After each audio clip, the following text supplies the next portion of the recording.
free in the moment of seeing, meaning in the very moment of seeing your own nature, in the first and second instant or second afterwards, there is no thought.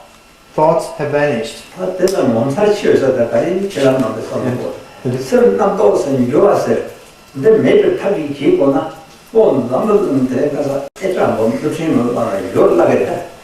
honestly, is there anything more fantastic than being totally free of thought?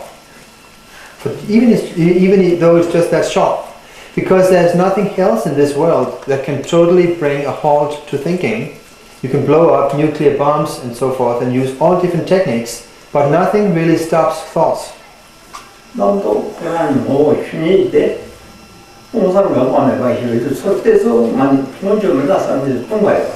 the very moment that you turn your attention towards your own mind, it is evident that it is simply an empty cognizance with no thing whatsoever. It's empty, and yet there is a seeing of that because mind is also cognizant. And these are a primordial, original unity, being empty and cognizant. But the fault happens that we don't believe that this is really it because it's too easy. There's nothing more easy than this, just like that. Okay. Don't think of anything, having totally abandoned thinker and what is thought of. In that moment you've already seen that there's no thing to say. It's not something you gradually approach like a spirit entering it.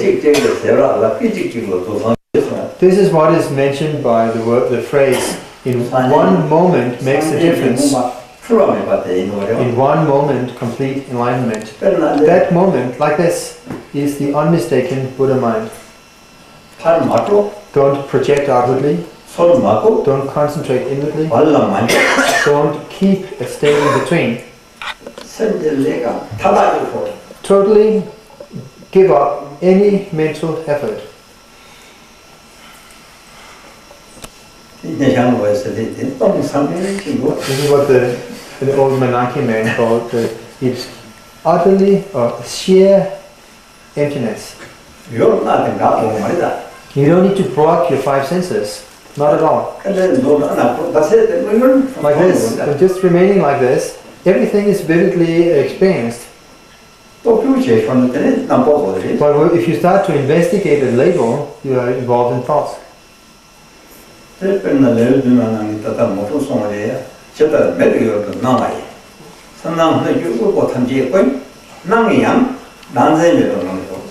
is what Professor Baba said in the sevenfold supplication.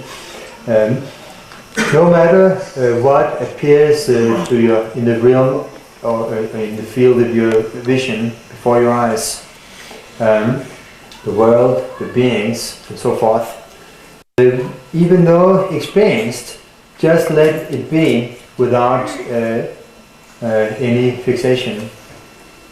In other words, disown everything.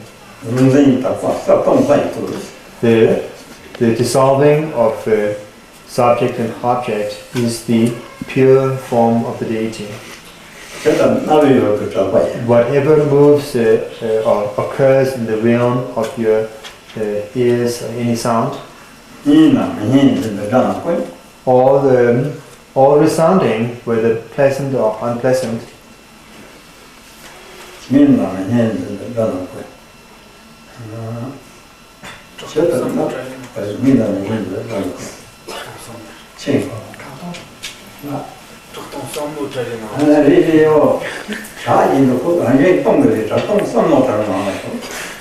just let be in the continuity of sound being emptiness, because no matter what resounds in your hearing is indivisible from emptiness.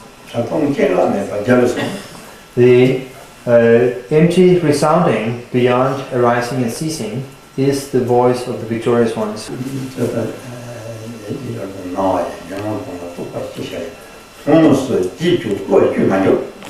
Do not get involved in concepts leading or following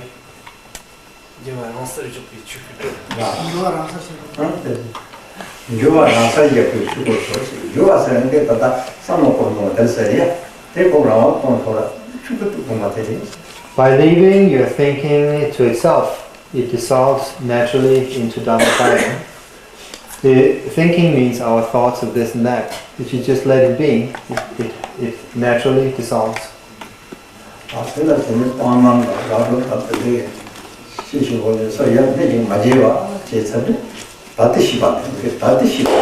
So to your present wakefulness, if you don't do anything to it, accept or reject, hope or fear, then it's enough. That is sufficient.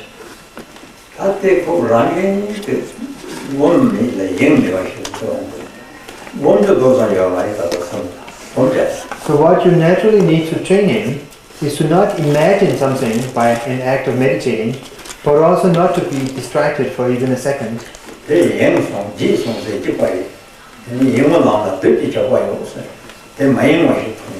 Being distracted is the same as forgetting, and it is said on the path of distraction, the demons lie in ambush. The moment you look towards and acknowledge empty cognizance, that is called having recognized. And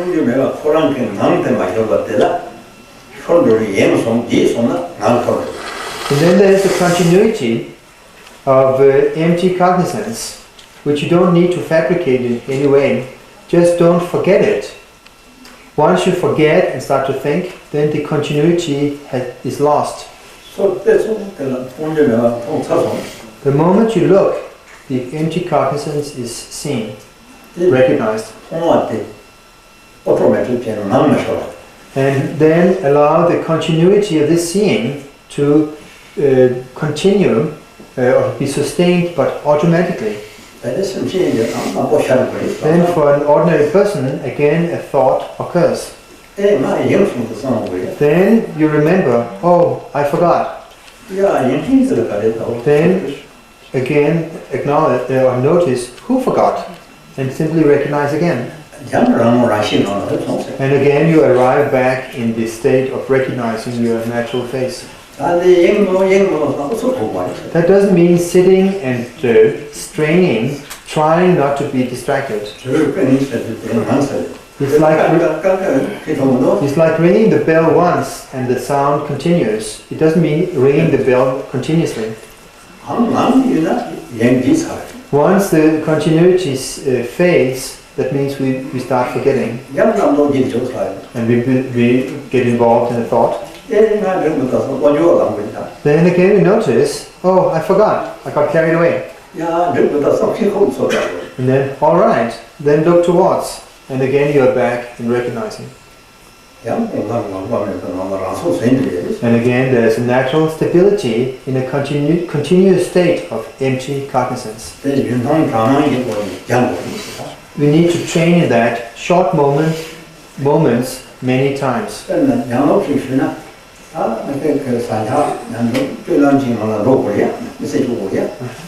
We have learned to live in this life through training. We have learned how to behave, how to move about. First we have to learn how to eat. So, sorry, I get this wrong.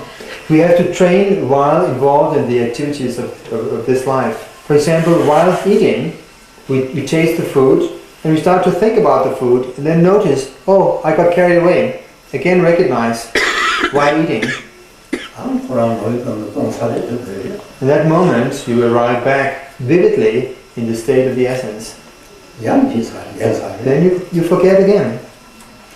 It gets lost.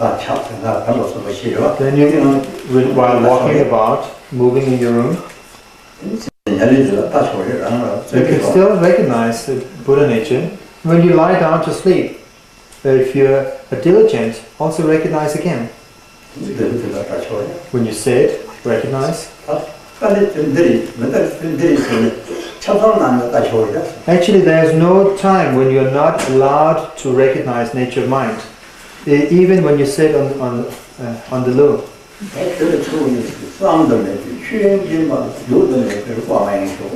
It is said like this: in the naked state of Dhamma Dhatu, which is unimaginable, relax the ineffable state of awareness. If a thought occurs, it arises from yourself and dissolves back into yourself. Any thought that occurs is your own expression, comes out of your own essence. It is only when forgetting the essence that the expression takes the form of a thought. But the moment you recognize your own expression, which arises out of yourself, dissolves back into yourself, meaning into the expanse of the essence. This is what we need to train in, to become used to. There's no other meditation object or act apart from that. As much as dust mode even. But if we forget, get distracted, we are involved in thoughts. So please train in this. That is the practice. This is what the Buddha taught in the past. And today, he has nothing to say besides this.